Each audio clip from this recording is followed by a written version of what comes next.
Per Terzo Garage ecco la nuova prova. Dacia Spring, la prima elettrica di Dacia. Grazie alla concessionaria Marello di Saluzzo per averla prestata a Terzo Garage. Adesso la scopriamo insieme.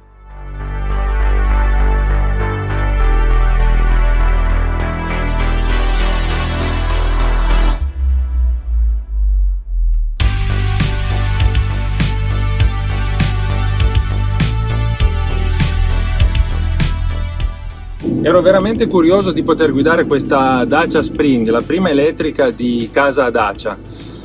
Il primo contatto è di una macchina spartana, sì, ma come ammette la stessa Dacia e come dicono in tanti, c'è tutto l'essenziale.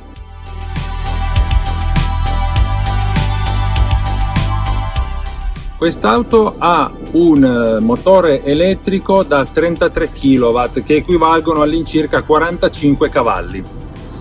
La potenza può sembrare poca, è tutto sommato poca, però è tarata sulla pesantezza, cioè sulla massa della macchina, che è inferiore ai 1000 kg, siamo intorno ai 970 kg e quindi lo spunto, soprattutto da 0 a 50, è buono, soprattutto nelle ripartenze in città, dove la Spring dà il meglio di sé, anche grazie alle ripartenze, alle frenate che consentono di rigenerare elettricità per caricare la batteria, che è un'unità da 27,4 kWh.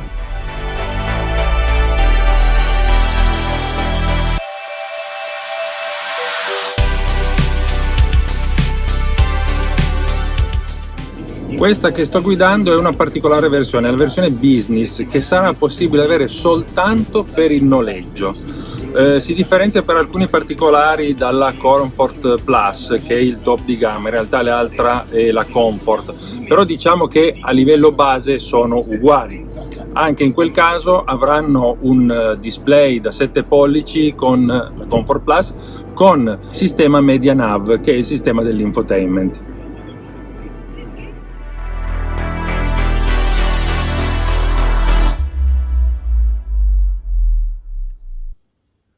La cosa curiosa dell'avviamento è che non basta girare la chiave per poi poter partire, bisogna ancora dare un colpetto proprio come se dovessimo accendere il motore. Allora a quel punto noi vediamo l'indicazione di neutral, cioè della marcia inserita, possiamo mettere su drive e a questo punto partire, altrimenti se non diamo quel colpetto in più la macchina non si muove.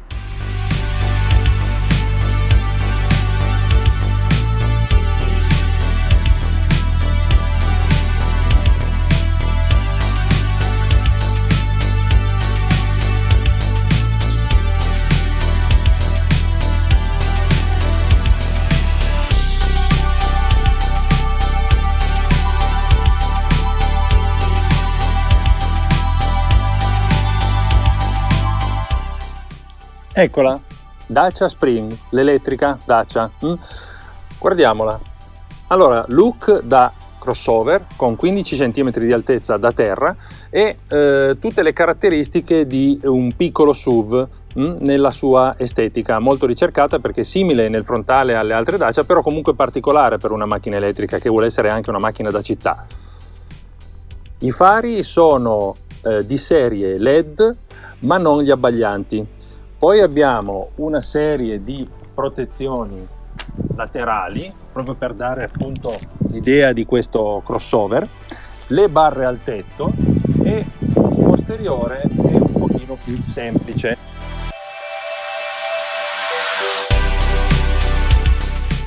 Ampio il paraurti di protezione del retrotreno con questo estrattore cromato, vediamo anche qui i sensori di parcheggio, la retrocamera che è all'interno del logo Dacia e poi qui il bottoncino per aprire il bagagliaio che presenta una capacità di 290 litri che diventano 620 abbattendo i sedili posteriori che non sono frazionati, però il bagagliaio, pur avendo una soglia, anzi uno scalino qui abbastanza alto, però ha una forma molto regolare, quindi molto ben sfruttabile.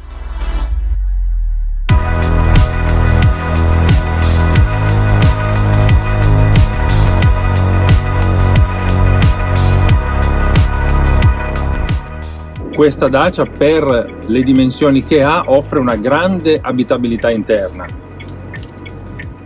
Anche il posto guida nonostante il volante non sia regolabile in profondità, tutto sommato devo dire è comodo e mette abbastanza subito a proprio agio.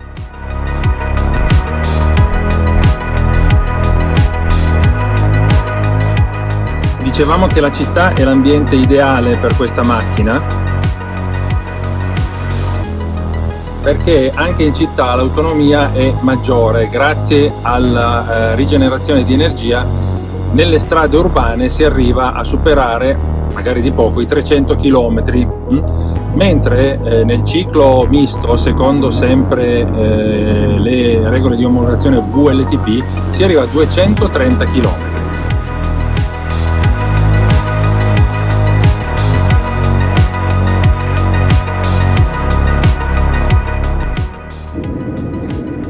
La batteria è posizionata sotto i sedili posteriori, non ruba spazio, ma quest'auto per la sua conformazione è omologata per 4 persone.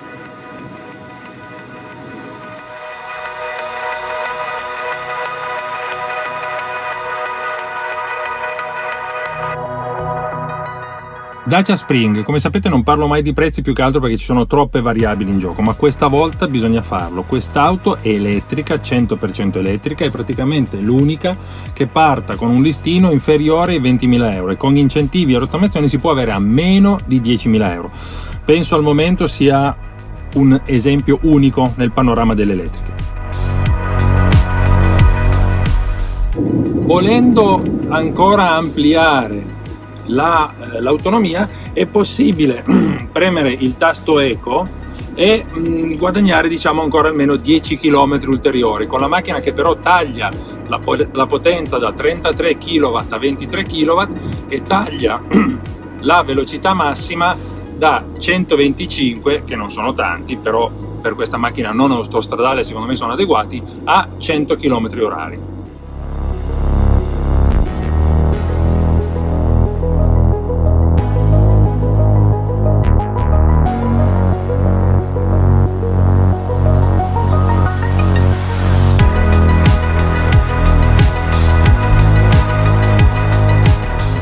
Dietro c'è posto per 2 persone, chi è oltre l'1,85 forse fatica un po', in realtà spazio per la testa ce n'è e basta tirare un po' avanti i sedili anteriori per stare comodi anche con le ginocchia.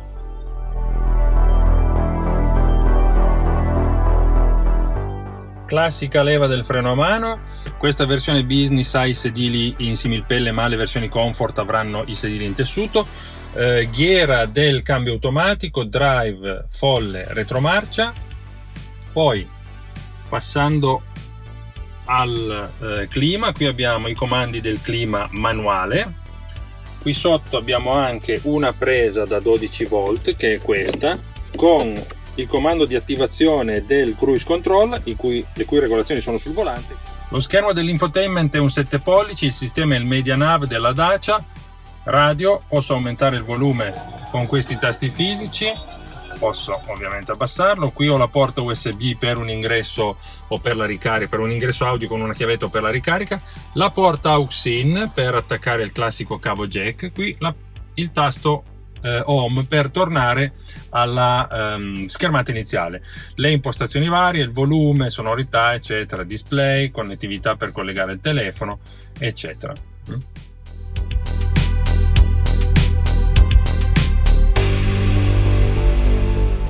L'assetto è meno morbido di quanto pensassi, quindi nonostante un leggero rollio che ci sta, dà una buona sensazione di sicurezza.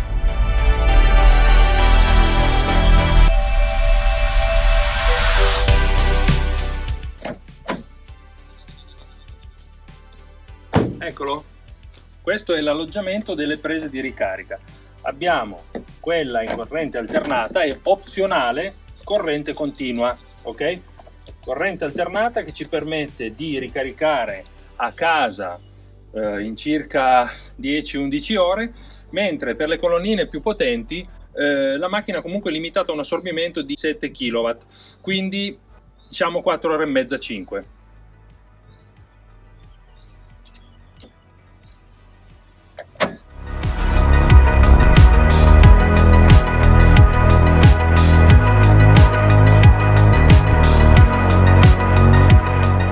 più che spartana, essenziale e sicuramente concreta.